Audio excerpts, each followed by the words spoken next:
Бид Бурхныг зөв мэдэж, Бурхныг зөв хүлээн авах нь үнэхээр чухал юм. Хэдийгээр энэ нь үнэхээр чухал ч гэлээ.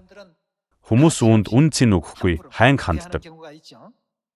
Еврей 9-р бүлгийг нээцгээе.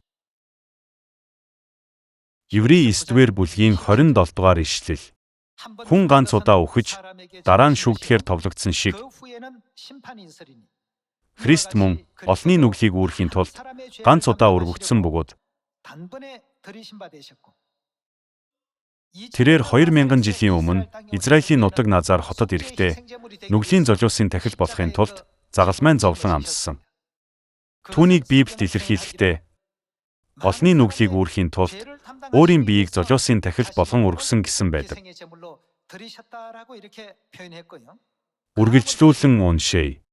Хэд тэхээвэ? 2 дахиад үзэгдэхдээ нүглийг үүрхийн тулд бус, харин өөрийг нь тесэн ядан хүлээхстийг аврахын тулд ирнэ. Библиэд ингэж зөвгнсөн байна. Тэгвэл 2 дахиад гэхээр дахин нэг удаа махан биеэр ирнэ гэсэн үг биш үү?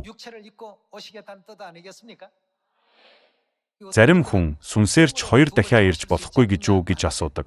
Гэсэн ч сүнсээр бол үргэлж бидэнтэй хамт байдаг гэж бичсэн. Сүнсээр үргэлж бидэнтэй хамт байдаг тул 1 дахь удаа, 2 дахь удаа гэх нэр томьёо шаардлагагүй. Тэгвэл түүнийг 2 дахиад энэ дэлхийд ирэхэд нь бид хүн байж өөрийгөө бурхан гэлээ гэж гүтгэж, хавчиж, дайсагнасан байр суурьтай хүмүүсийн талд орох ёстой гэж үү? Бид бурханыг мэдэж, хүлээн авахын тулд шамдах ёстой биз дээ. Үүнд л бид хичээх ёстой. Бурхан хэдий махан биеэр энэ дэлхийд ирсэн ч гэлээ, нуух боломжгүй мөн чанар байдаг. Бурханы ямар мөн чанар нь нуух боломжгүй вэ? Энэ бол зөвхөн Бурханд л байдаг мөнх амьд. Тийм үү? Энэ нь хэн ч байж болох зүйл биш. Тиймээс Библи болон иш үзүүлэгчид Бурхан махан биеэр байхдаа туулах бүх үйл явдлыг хэдийн зүгнэлт тэмдэглэсэн байдаг. Хүн төрөлхтний нүглийг үүрхийн тулд тэрээр олон хүний нүглийг үүрч 2000 жилийн өмнө амьсгал хураасан. Биднийг нүглээс зольж мөнхийн Тэнгэрийн хаанчлалд хүрэхийн тулд 2 дахиад ирнэ гэж амласан. Бид түүнийг 2 дахиад ирэхэд нь угтаж хүлээн авахд бэлэн байх ёстой биш үү? Олон хүн хүнийг яаж бурхан гэх юм гэж хэлдэг. Яг 2000 жилийн өмнөх фарисеучудтай адилхан үг хэлж, түүнийг загалмайд цовдлсон хүмүүсийн хэлсэн үгийг яг адилхан давтаж байна.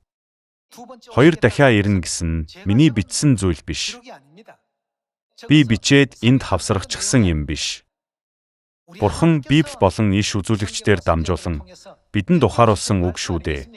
Гэтэл тэд Бурханыг тэрс үзэлтэн гэж хэлсэн.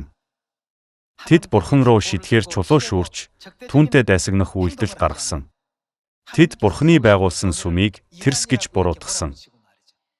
Одоо ч адилхан байгаа.